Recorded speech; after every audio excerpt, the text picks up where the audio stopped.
देश के 5 राज्यों के चुनावी रण में भारतीय जनता पार्टी का दबदबा साफ नजर आ रहा है। असम और पश्चिम बंगाल के रुझानों में भाजपा की भारी बढ़त ने महाराष्ट्र के नागपुर में भी उत्साह भर दिया है। धनतुल स्थित पार्टी कार्यालय में कार्यकर्ताओं ने ढोल ताशों के साथ जीत का जश्न मनाया। नागपुर के धनतुल स्थित भारतीय जनता पार्टी कार्यालय में आज सुबह से ही गहमा-गहमी का माहौल रहा। जैसे जैसे असम और पश्चिम बंगाल से चुनावी नतीजों के रुझान सामने आए, कार्यकर्ताओं का जोश 7वें आसमान पर पहुंच गया।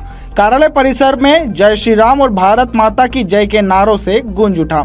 इस अवसर पर पार्टी के सभी वरिष्ठ पदाधिकारी और जमीनी कार्यकर्ता एकजुट हुए। कार्यकर्ताओं ने एक दूसरे को जीत की बधाई दी। नागपुर भाजपा के अध्यक्ष दयाशंकर तिवारी के नेतृत्व में हुए इस जश्न में कार्यकर्ताओं ने आतिशबाजी कर अपनी खुशी का इजहार किया।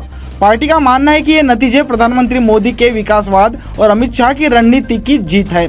चुनावी नतीजों ने यह स्पष्ट कर दिया है कि जनता ने विपक्ष की राजनीति को नकार कर विकास को चुना है।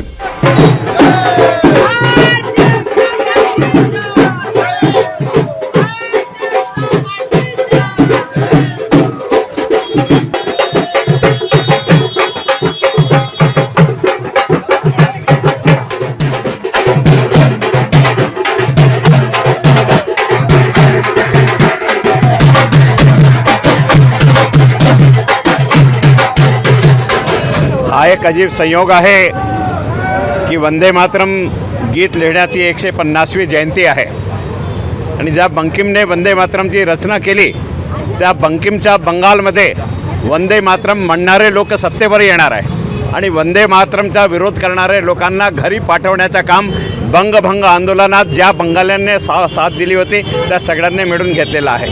म्हणून बंगाल विजेचा खूप खूप अभिनंदन करतो। तिथला मतदातांचा खूप खूप आभार व्यक्त करतो। जंगलराजपासून बंगालची मुक्ती मिळवून देण्यासाठी मतदातांनी जे एकत्र येऊन प्रयत्न केले, एक आंदोलनच उभा केला, त्याची प्रतिक्रिया म्हणून भारतीय जनता पक्ष मोठ्या संख्येने बहुमत प्राप्त करून बंगालमध्ये सत्ता स्थापन करता हा दिसत आहे। आता जंगलराजपासून मुक्ती होऊन शासनाच्या स्वशासनाच्या आणि राष्ट्रवादाच्या शासन तिथे स्थापित होईल अशी खात्री आहे। जनताने भारतीय जनता पक्षाचे नेतृत्वावर विश्वास कायम केलेला आहे। संपूर्ण देशभरात जिथे जिथे भाजपची सत्ता आहे तिथे तिथे झालेलं कामं आणि बंगालला लागूनच असलेला ओडिशा असो किंवा बिहार असो त्यामध्ये झालेले विकास कामं आणि कमी वेळात केलेले विकास कामं हे जनतेने आपल्या डोळ्याने स्वतः बघितलं आहे। आणि बरेचसे बिहारचे लोक, ओडिशाचे लोक श्रमिक म्हणून तेथे काम करतातच, म्हणून त्यांच्या माध्यमातून भाजप शासित राज्यांमध्ये झालेला विकास आणि ममताचा राज्यात झालेला बंगालचा नुकसान हे लोकांनी आपल्या डोळ्यातनं पाहिलेलं आहे। आणि ज्या प्रकारे क्राईम वाढला होता, ज्या प्रकारे एक विशिष्ट धर्माला पुढाकार देऊन बाकीचे लोकांना त्रास देण्याची यंत्रणा सुरू होती, त्याच्या विरोधात जाऊन त्या जनतेने हा मतदान दिला है आणि भारतीय जनता पक्षाच्या सोबत पूर्ण जनता उभी रही है। फिलहाल नागपुर में भाजपा कार्यकर्ताओं का उत्साह कम होने का नाम नहीं ले रहा है।